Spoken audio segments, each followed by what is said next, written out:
Warriors and Guardians, welcome back to Guardian Mo's back online. It started to rain all of a sudden, which is great. I was starting to get sick of the sun, the constant sunlight. Well, there's always that saying, be careful of what you wish for, because it could be raining for weeks on end. You never know. Be careful what you wish for. I think that is a very accurate saying when it comes to the topic of talking about Nigel Farage and the Reform Party. I think a lot of people are still on that Reform bandwagon, going on about how Farage is the man, the legend, the star, the showman, the guy who will save our country and lead us out of this mess. And I'm here to tell you that couldn't be further from the truth. Be careful what you wish for. So I want to take you back to the statement that Rupert Lowe made about Nigel Farage. He said, for the good of the British people, Nigel Farage must not be Prime Minister. Just think about that for a second. The reason why I am making this video to tell you, I've been making a lot of videos talking about this. Farage just cannot be Prime Minister. We know about the tyrannical state that this country is in under the iron fist leadership of the Starminator. Yes, we have to get rid of that man. We have to get rid of this monstrous Labour Party. But the solution is not through the Reform Party. It's simply because Nigel Farage is as Rupert Lowe describes, a coward and a viper. Let's just nitpick at that viper description first.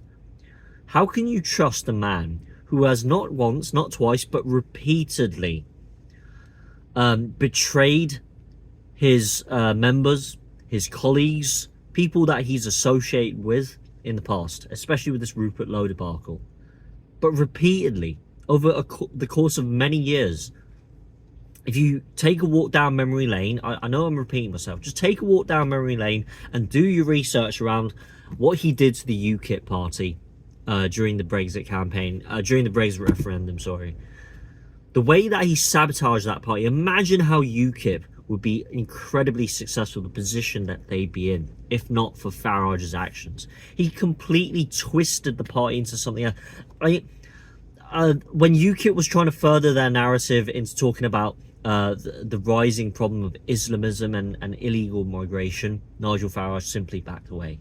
He couldn't take it.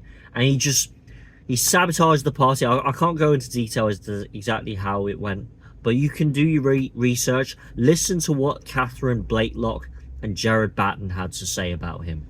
How he twisted the party in on itself, and he was trying to revolve everything around himself. He is a narcissist. He is a snake. He is nothing but a wolf dressed in sheep's clothing.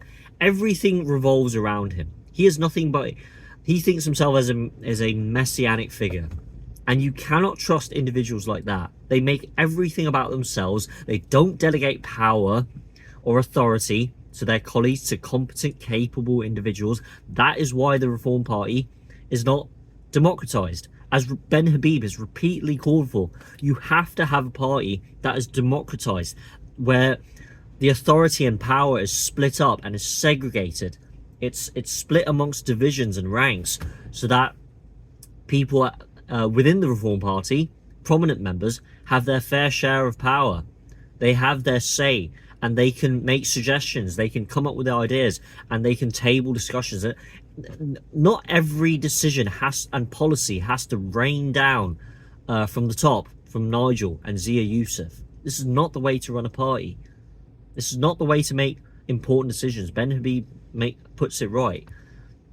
But the problem that I have, and a lot of people have problems with Nigel Farage, is that he has repeatedly thrown people under the bus. Ben Habib, Howard Cox, Tommy Robinson most notably. If you're throwing away your support for Tommy Robinson, then you don't have my vote.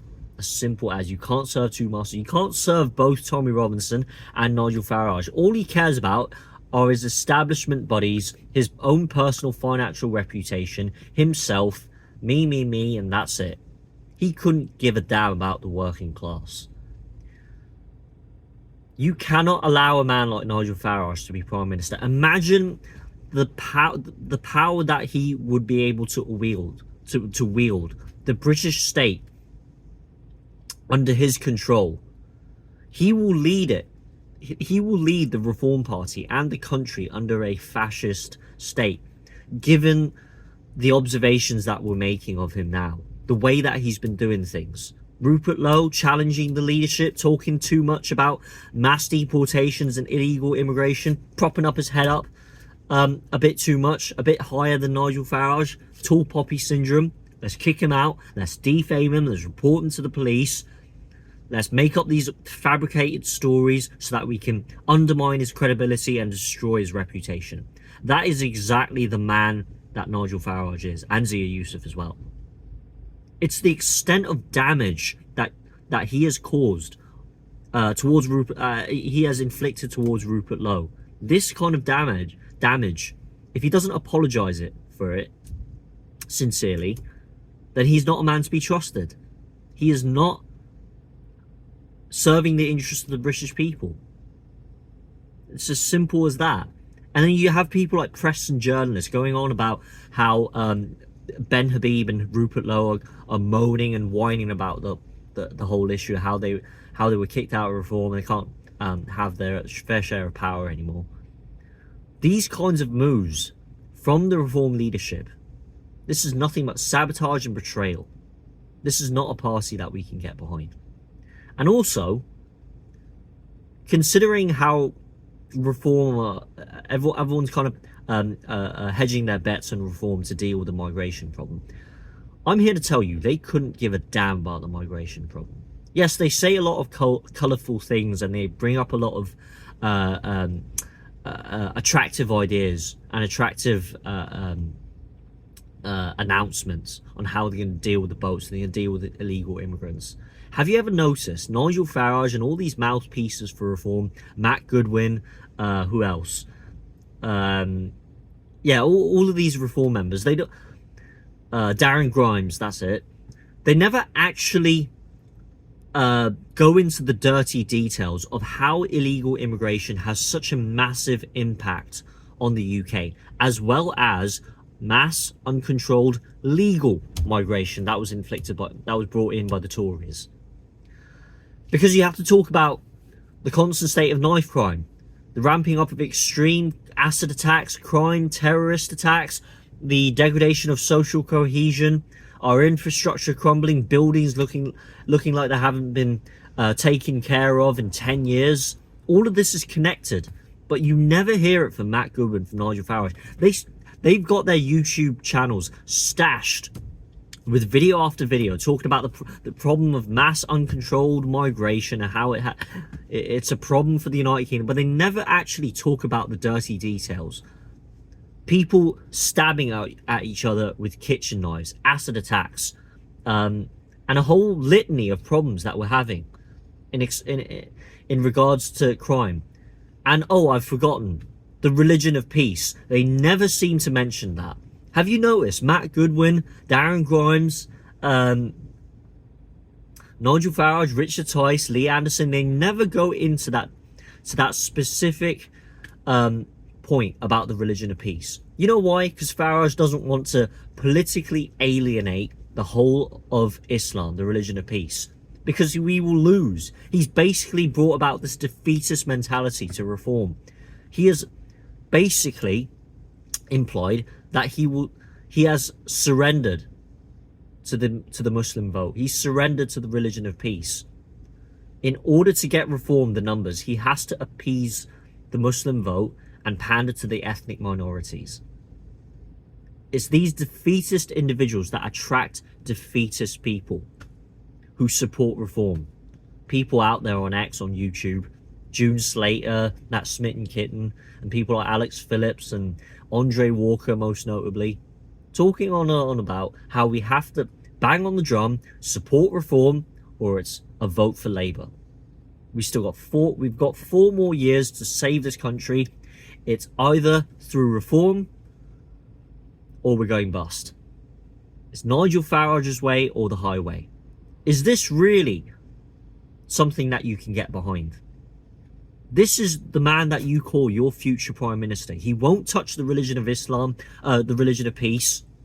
doesn't want to talk about it, can't politically alienate it. He considers mass deportations a political impossibility. That is your future prime minister right there. That's all I have to say. I'm gonna keep it to 10 minutes. This video, I could ramble on, but that's all I have to say. I think Rupert Lowe is right. We cannot elect Nigel Farage as Prime Minister for the good of the British people, and the only way we can get out of this mess is to form a right-wing coalition. But I'm going to make that in a separate video. Right-wing coalition, Rupert Lowe, Ben Habib, Nick Tanconi, they all have to come together to solve this mess. Get reform out of the picture, and most importantly, smash the uni-party system under the iron fist control of the Starminators Labour Party. I'm even making a video very shortly. It should come out hopefully tomorrow, but if not, well, I'll just say very soon. Talking about Sarah Pumpkin, whatever her name is, however you want to pronounce her name. She is not who you think she is. That Reform MP who's entered into the Houses of Parliament. I just caught her after I watched a video on X that was leaked of her being asked a question about how to deal with the boats, how to deal with those those illegal migrants, how reform would deport them. She completely froze up. She didn't know what to say. She doesn't know how to solve the illegal immigration, as does the rest of the reform leadership. But that's going to be a separate video. Stay tuned for that one. God bless you all. Be sure to leave a comment down below, subscribe if you haven't, and this is Guardian Mode clocking out.